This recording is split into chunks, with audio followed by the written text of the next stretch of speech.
Here at the G20 summit, one more member has been added to the group. The African Union has been formally inducted under India's presidency. It's a development that comes after months of negotiations.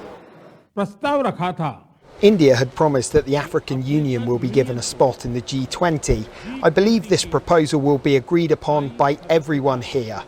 With all of you agreeing upon this decision, I would like to invite the chairperson of the African Union as a member of the G20. BRICS members India and South Africa have been pushing for the AU's inclusion for some time.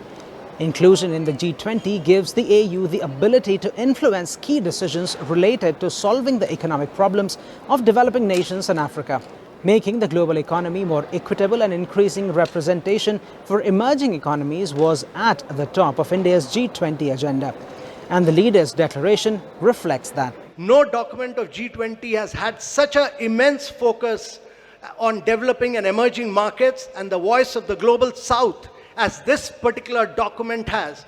This is a document of the global South. This is a document of the developing countries which came together and spelled out their priority. The final document asserts the G20 nations' commitment to expanding funding for developing nations.